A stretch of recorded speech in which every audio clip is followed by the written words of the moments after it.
Today we're filming on location in Rainy Falls, Ontario. We're going to be talking about the one up, one down drill.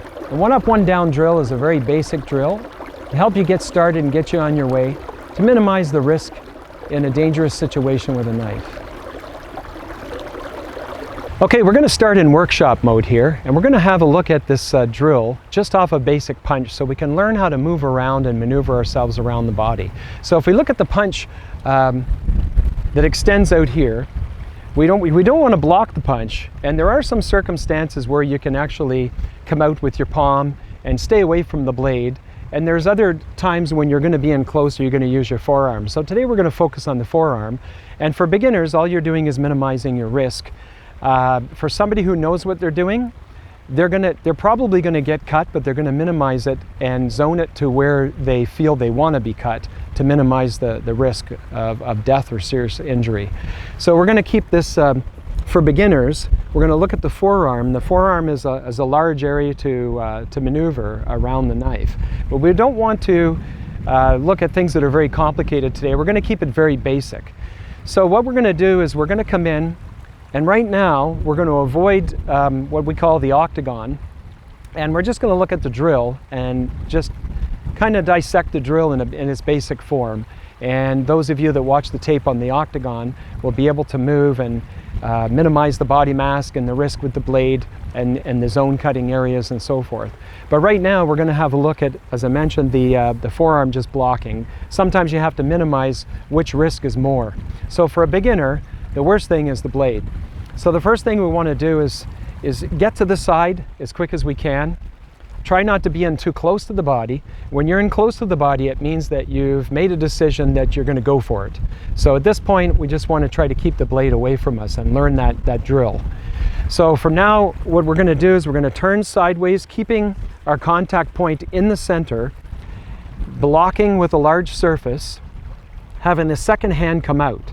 Looks very similar to a Tai Chi position, okay? But we're not going to grab with the hands. The worst mistake we're going to make here for a beginner, somebody who's a professional or somebody who knows what they're doing with a blade, they can cut corners on some simple things and still minimize the risk with a lot of other concepts that they're doing.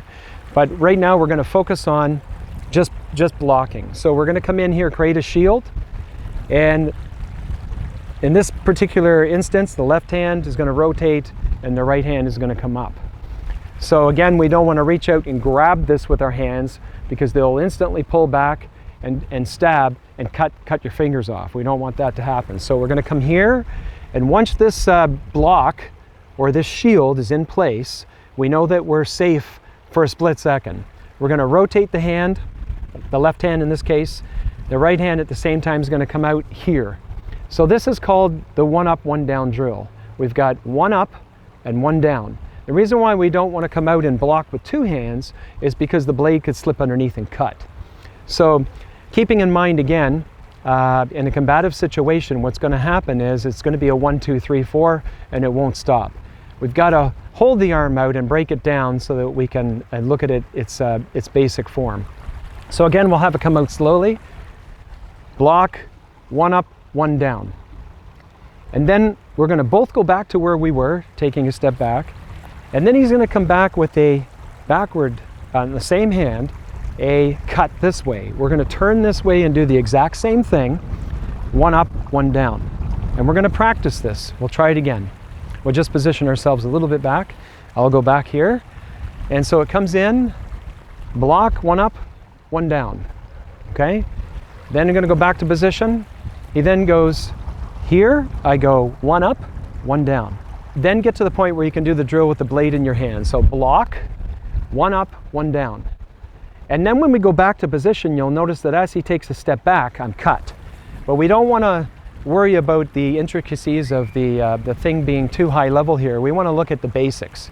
So when we train, sometimes we have to give up other things to focus on one point and then get to the point when that's very fluid, then we'll go to the next point. All right, so we'll try it again, right from the first position. So block, one up, one down, back, block, one up, one down. And we'll switch positions here. Again, the same thing. Block, one up, one down, and block, one up, one down. Okay? So what we're going to do is when the strike comes in, we again shift on the octagon on the 45-degree angle, then going to the 90. We'll switch positions again. So, all right, so he strikes, one up, one down, coming back to the position, one up, one down. Those of you that watch the video on the octagon can take the, we're at a 3-foot distance, you can take the half left or half right, depending on which side your weight is on. My weight is to the right side, I can go back easily on the left side. If the weight is to the left side, I can go to the right side with ease. That way I don't jam up my centers and try to cross over myself. This is a good way for beginners to start. So we'll try it again. He comes in, one up, one down. We go back, one up, one down. So later when he comes in, we can learn how to change the hands, change the zoning, using the angles of the octagon, taking the steps back, checking the arm. If the blade rotates now and comes back, I then am in a position to check it. I then in position to fire off my technique. So again, we'll try it. So it's one up, one down, and one up, one down, and position. So the first thing we have to do before we can get there, and this is still not, this is workshop level, it's still long base.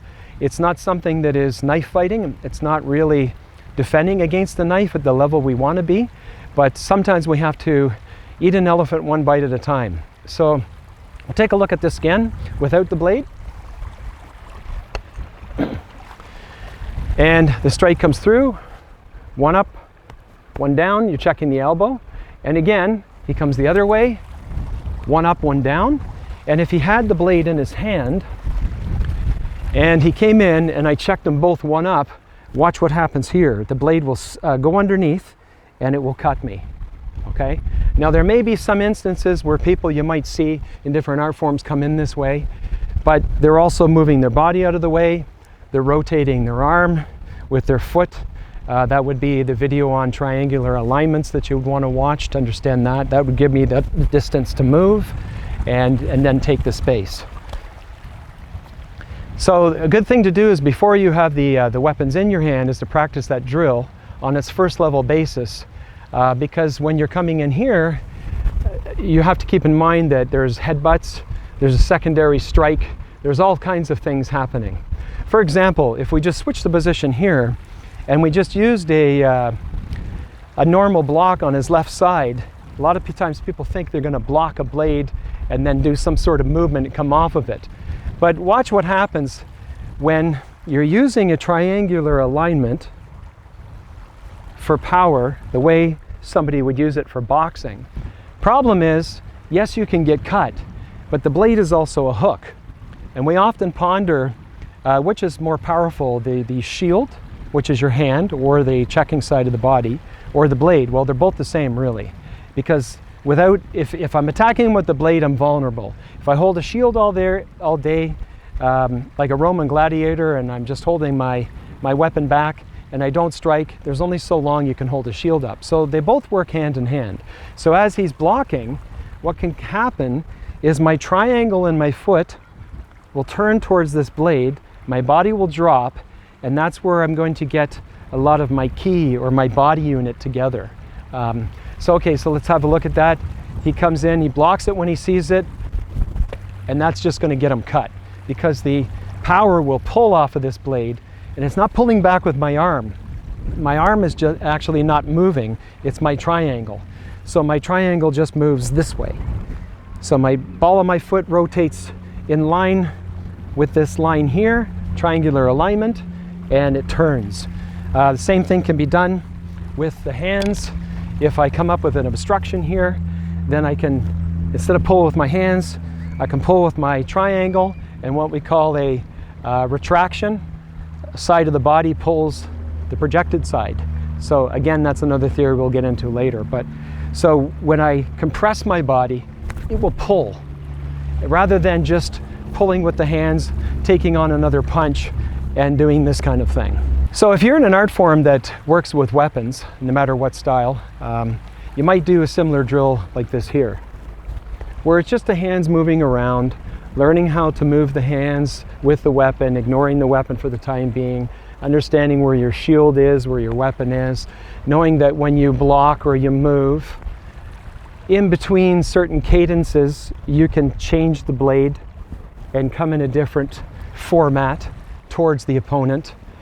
Different ways of blocking, different ways of checking. You know, we can create movements in there. We can create locks.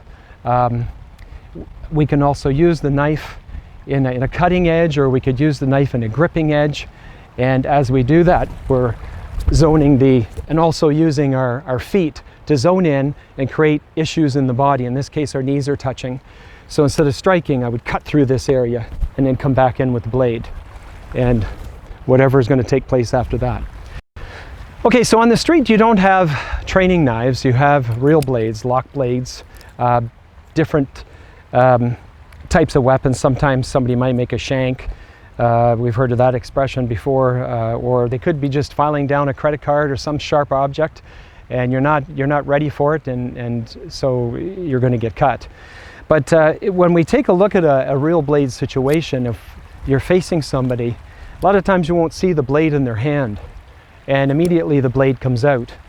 And so when we're getting ready to fight, and I'm bringing this forward so you can see what's happening, I can position the blade anywhere I want.